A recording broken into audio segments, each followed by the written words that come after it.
Beatriz Haddad Maia is into her maiden Grand Slam final 4 years after failing a drugs test that saw her suspended for 10 months. Beatriz Haddad Maia is enjoying her best run at a Grand Slam. 4 years ago, the Brazilian star failed a doping test a week after retiring in the first round of French Open qualifying. It was later found to be a contamination, and Haddad Maia has turned her career around, reaching the semifinal of the same tournament.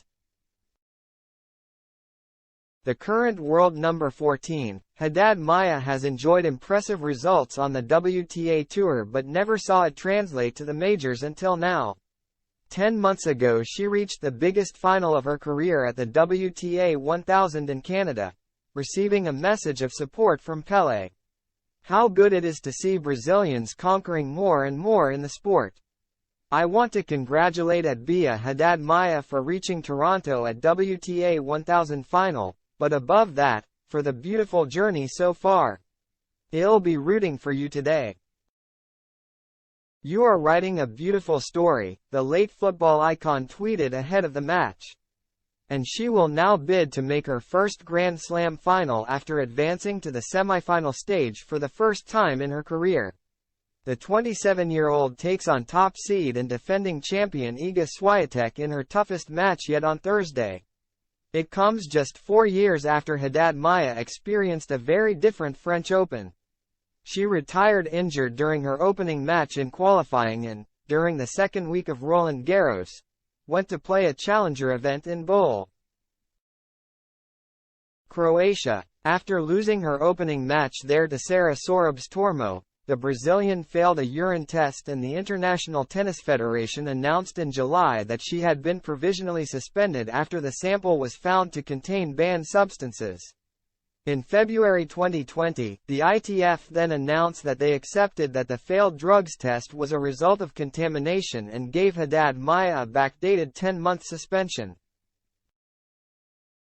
allowing her to return to competition in May of that year. But with tournaments cancelled for COVID, she couldn't return until September and had dropped outside of the world's top 1,000. She was later sidelined by surgery and returned in 2021, managing to crack the top 100 for the first time since her drugs ban. Haddad Maia tasted even more success last year, winning back-to-back titles in Nottingham and Birmingham, plus reaching a career high of world number 12. And she has now come full circle at the French Open, beating Sorobes-Tormo, her last opponent before her suspension, in a 3-hour and 51-minute epic in the fourth round. She backed it up by upsetting Ons Jabeur in the quarterfinal and now faces Swiatek in her maiden Grand Slam semifinal. Haddad Maia has surprised even herself with her run in Paris, but she now believes she can beat anyone after enjoying a career-best result. I came to Roland Garros, my first goal was to be in the third round. Yeah, I never won before a second round in a Grand Slam. I know that the goal had to be real, she said. I remember when I won the third round, I said, okay, now I reach another goal. Yeah, when we have 8 players in the quarterfinals of a Grand Slam, everybody is playing well, so everybody can believe.